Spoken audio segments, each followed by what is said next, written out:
Non, mais c'est vraiment une très belle anthologie. Alors, on va passer, parce que malheureusement, on pourrait chanter beaucoup d'autres chansons. Ah là là. Vous pourrez chanter Marcel Amont. Alors, vous êtes dit, on voit très bien, vous êtes dit au fond que la chanson reste pour vous quand même un grand mystère. Pourquoi elle marche pas, comment elle se crée, comment elle se... Alors, vous vous êtes dit, je vais aller voir 120, 130 compositeurs, interprètes, et je vais leur demander finalement comment ça s'est passé. Vous avez fait une enquête formidable.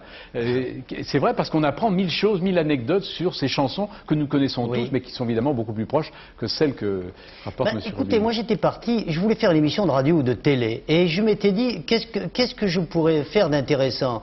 Et j'ai découvert, quand j'ai écrit les 3/4 des chansons que je chante, mais manque de bol, celles qui ont beaucoup de succès, les chansons populaires, celles qu'on s'est mises à appeler des tubes dans les années 60, eh bien, ça là, je ne sais pas les faire. Alors, le Mexicain, c'est pas moi, le Chapeau de Mireille, c'est Brassens, L'amour, ça fait passer le temps, c'est pas moi, Bleu, blanc, blanc, c'est pas moi. Et je me suis dit un jour, mais comment ils font ces salauds-là? Parce que... Oui. Hein? Et je me suis dit, je vais le leur demander. Et au bout d'un an, après avoir engrangé suffisamment de matériaux, après avoir recueilli toutes ces confidences, tel Monsieur Jourdain avec la prose, je me suis dit, mais je suis en train de faire un livre, là. Ouais. Et alors là, j'ai commencé, comme il y avait beaucoup de fouillis, j'ai commencé à tracer des allées, faire des chapitres, etc. Pour... Alors, par exemple, comment naît une chanson? Alors, ce qui est incroyable, vous avez eu raison d'intituler un chapitre Eureka, parce qu'il y a eu des tout. Mais c'est incroyable. Traîner pour Bonjour, jolie madame. Ah, c'est un extraterrestre, Traîner. Il ouvre... Ah oui, mais c'est le don à l'état pur. Oui. Hein. C'est l'inspiration à l'état pur, incarné. Il ouvre ses fenêtres, les copains sont là.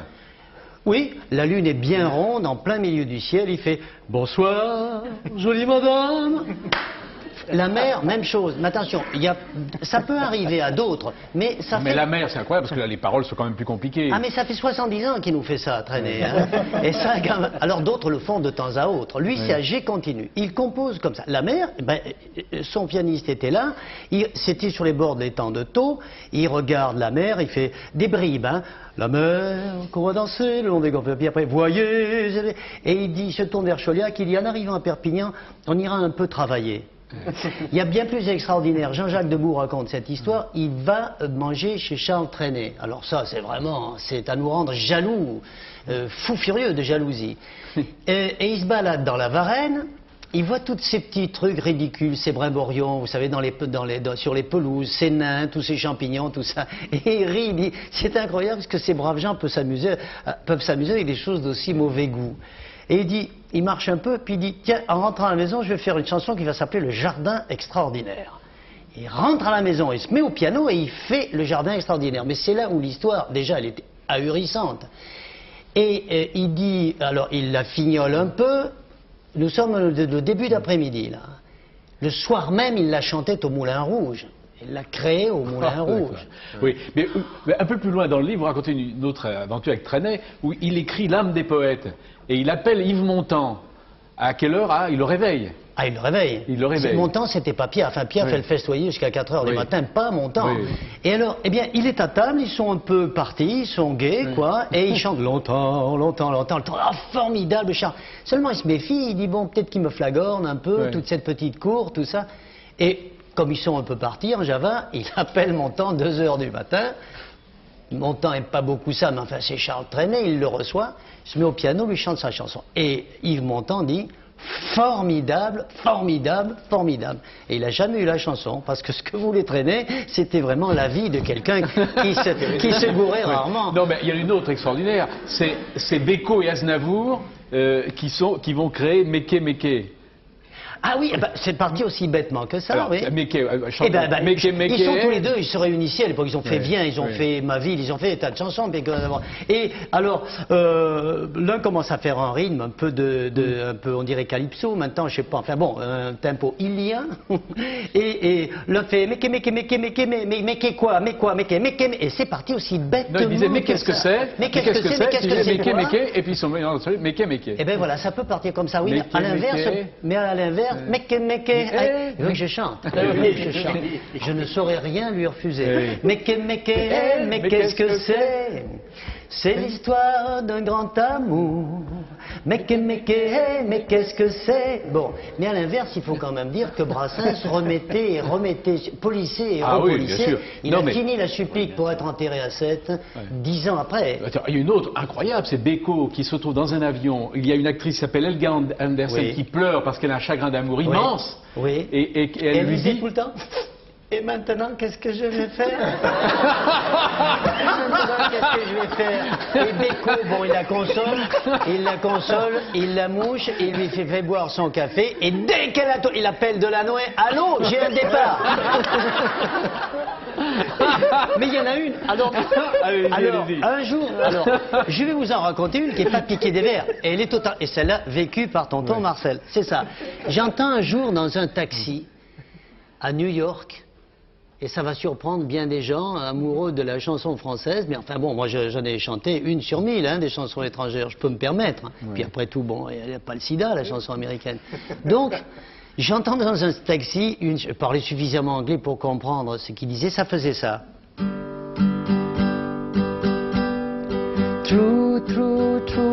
True happiness will follow. C'était d'une bêtise, mais c'était d'une vrai bonheur. Si tu me suis, ma chérie, mon amour, et je me dis, ça c'est formidable, je vais faire une parodie de chanson guimauve, et je vais mettre alors tous les poncifs, je vais mettre mon amour, je t'aimerai toujours, sur la grève sans trêve, au clair de lune sans rancune, je m'étais dit, je vais faire un truc comme ça. Bon, parodiste. Et je rentre à Paris avec la dite chanson et je la montre à Dréjac, avec qui je travaillais beaucoup. Dréjac, qui est ce monsieur qui a écrit Le Petit Vin Blanc, qui a écrit La Cuisine, qui a écrit Sous le ciel de Paris, toutes ces merveilleuses chansons. Et Dréjac me dit, il la garde une semaine et il me dit, tu sais, ça serait bête qu'on en fasse une parodie parce que ça t'a peut-être échappé. Oui, il faut croire. Il y a une ambiance là-dedans. Il y a une ambiance et on devrait faire quelque chose. Écoute, je te soumets quelque chose d'ici quelque temps. Et il me soumet un texte qui faisait... Françoise aux bas bleus, je t'aime. C'était la mode où les petits teenagers portaient des bas bleus, des bas rouges. J'ai dit oui, c'est intéressant, parce que là je commençais à être gagné à sa cause. J'ai dit oui, c'est intéressant l'histoire de Françoise aux bas bleus, mais tu feras ce texte. J'ai donc chanté plus tard, j'anticipe légèrement, j'ai chanté 2 ans plus tard la chanson Françoise aux bas bleus sur un autre époque. Et de fil en aiguille, c'est devenu bleu, bleu, le ciel de Provence. Blanc, blanc, blanc, le goéland, le bateau blanc qui danse. Blanc, blanc, le soleil de plomb est dans tes yeux, mon rêve en bleu.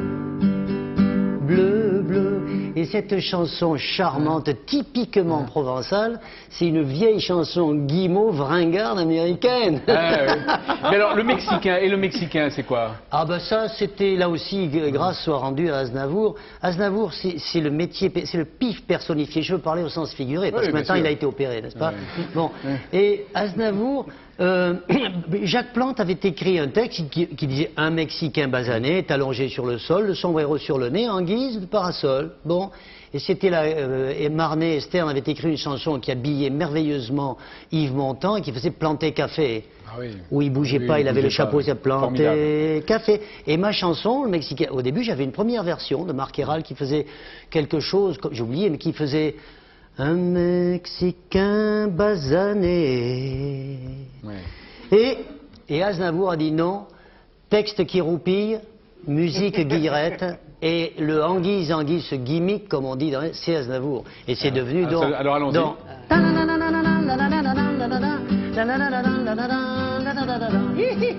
Faut faire hihi si vous voulez, avec l'accent lyonnais. Un Mexicain basané est allongé sur le sol, sombrero sur le nez. Le castrat, anguise, anguise, attention le castrat va venir. Anguise, anguise, anguise, anguise, anguise.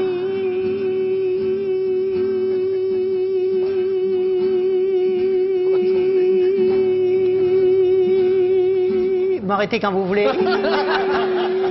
De pas. Et on a fait que 10 secondes là. Lui il faisait 1 minute, Farinelli. De parasol. Vous vous rendez compte? 1 minute 10 par minute.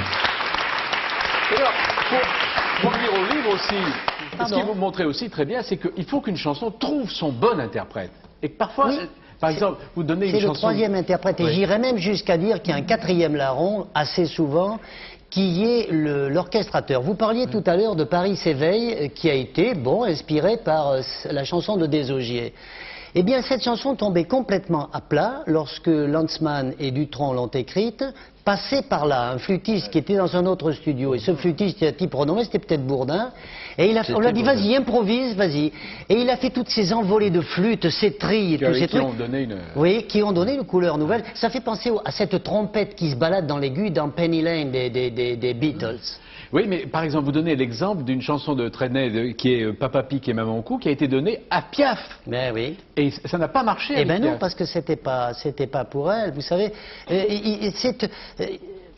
Chamfort aussi le raconte, quand il entendait Gainsbourg lui chanter certaines chansons, il disait formidable, formidable par Gainsbourg et pas par lui. Oui, mais on s'aperçoit aussi, un peu comme dans certains livres qui ont été refusés par les éditeurs, certaines chansons ont du mal à trouver leur interprète, et puis quand elles sont devenues... Alors par exemple, il y a une demoiselle sur une balançoire, Mireille, c'est incroyable. La pauvre a pleuré des larmes de sang, parce que ce monsieur auquel elle devait tout, qui était Raoul Breton, cet éditeur qui avait tellement le sens de la chanson, il n'avait pas vu le coup, et il lui dit, quand elle lui a montré la demoiselle sur balançoire, il lui dit, quand on commet un ave pareil, on ne le montre pas.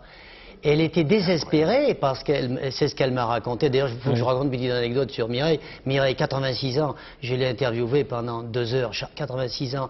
Et en sortant, elle me fait, je finirai bien par vous en caser une. 86 ans, quelle merveille. Bonjour Mireille. Tu dois regarder, elle regarde peut-être. Alors, d'autres chansons, par exemple, Mademoiselle chante le blues.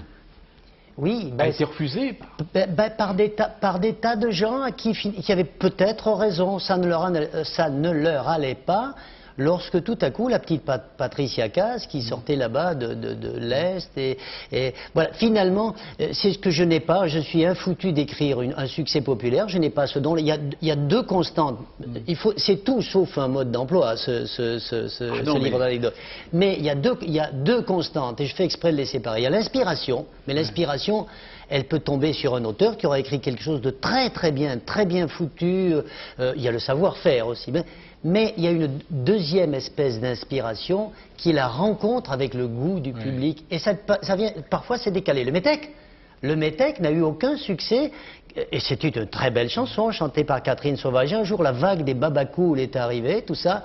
Explosion de la carrière Moustaki. Vous racontez d'ailleurs tous les deux dans votre livre la même histoire, c'est la Madelon. Quand la Madelon sort en 1913, aucun succès. Aucun succès, oui. Et puis arrive la guerre. Mais même début 14, quand Bach est allé chanter. Ça n'a pris son essor que quand les types ont été dans la pouillerie, dans le sang, tout d'un coup.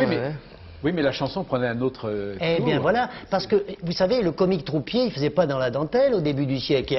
Bach, c'était comme ça. Hein. Et au début, il disait, mais qu'est-ce que c'est que ces comiques qui font pas rigoler?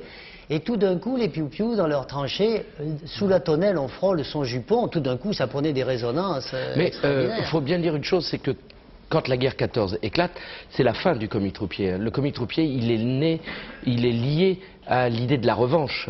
C'est-à-dire qu'en 70, la France perd la guerre contre l'Allemagne, perd l'Alsace et la Lorraine dans le même coup. Et de 70 jusqu'à 14, on vit dans l'idée de la revanche, avec évidemment des gens contre, le fils de l'Allemand qui est là-dedans, qui est un texte extraordinaire, oui. Et avec des gens qui sont une majorité de gens pour la revanche et une minorité contre, des gens comme Gaston Coutet ou des gens comme Jaurès. Charles Corbiot, vous êtes intéressé par je trouve ça, oui, c'est passionnant, tout ce que j'entends là. Oui. Et donc le comique troupier, il naît de ça. C'est-à-dire la France était tellement amoureuse de son armée, parce que, pas de celle qui venait de prendre la défaite, mais de celle qui allait reconquérir l'Alsace et de la Lorraine, que du coup les types qui se produisaient en uniforme sur scène avaient un succès formidable. Alors il y avait tout, parce qu'il y avait, on dit le comique troupier, mais il n'y avait pas, ça allait du bidasse qui était en treillis de corvée et avec son balai et qui faisait semblant d'avoir balayé la cour de la caserne, au gars qui arrivait en uniforme d'artilleur nickel, il y avait toute la panoplie. C'est Ouvrard Père le premier qui a obtenu l'autorisation de s'habiller en militaire pour monter sur une scène de music-hall, je ne dis pas de music-hall, de café-concert. Autre chapitre intéressant, c'est des chansons qui naissent dans un pays et qui ont un succès phénoménal ailleurs. Et là, vous donnez l'exemple de L'important, c'est la rose. Pour un malentendu extraordinaire. c'est incroyable. Parce qu'il y a le mot, ça a été un triomphe dans bien des pays, mais particulièrement en Tchécoslovaquie, parce que dans vie de bohème, ils ont entendu bohème, tilt. Mais d'ailleurs. Ah non, mais c'est devenu la chanson une chanson de résistance.